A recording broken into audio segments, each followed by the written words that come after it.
Hi, and welcome to Greater.Vancouver. I'm Arlene Emy. You can see this story and others at www.gvtv.ca.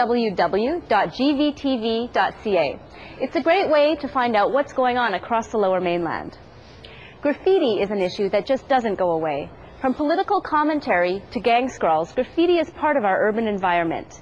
In today's story, we look at graffiti in the Lower Mainland and how it has evolved over the years.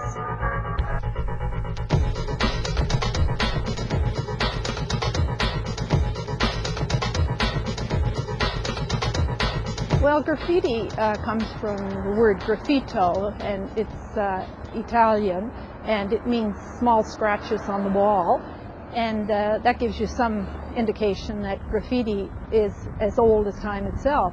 I came to Vancouver in 1979, and I was doing graduate work and began looking around and seeing a lot of graffiti, and I became interested in it and started photographing it. Now, if you look at the one behind us, you'll probably see that it has a lot of bubbles in it. It'll have stars in it. It'll have arrows in it. A lot of what we call razzmatazz. It just has a lot of movement, and it sings with color. And looking at graffiti, I became aware of two things about it. One is that a lot of it appears to be like a corporate logo. And two, why aren't they showing in galleries? Why are they doing it on the street?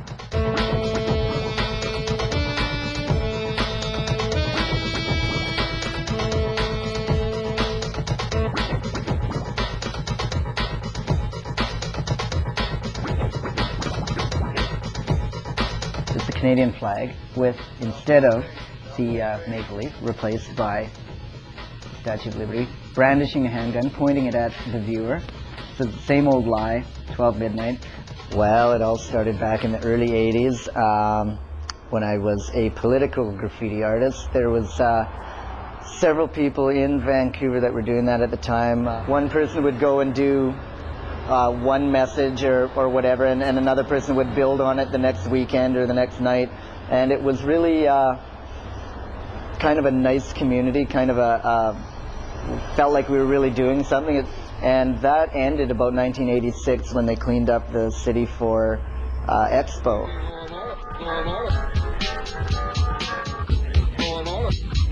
We have to maintain law and order, or we might as well be back in the jungle.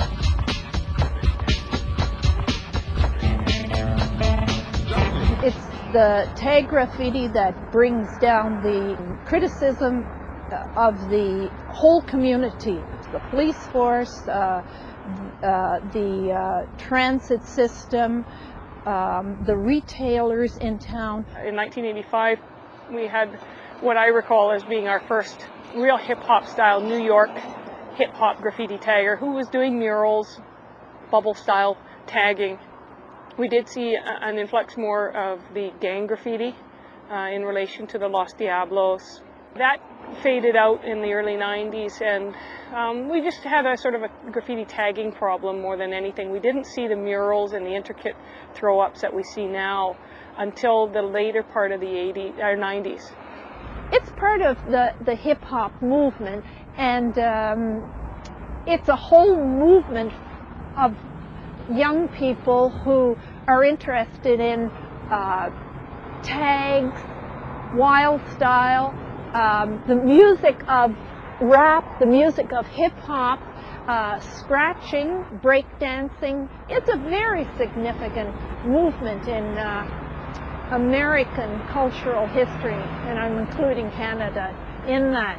The impact that street art has or had was in the shock value of why is that there?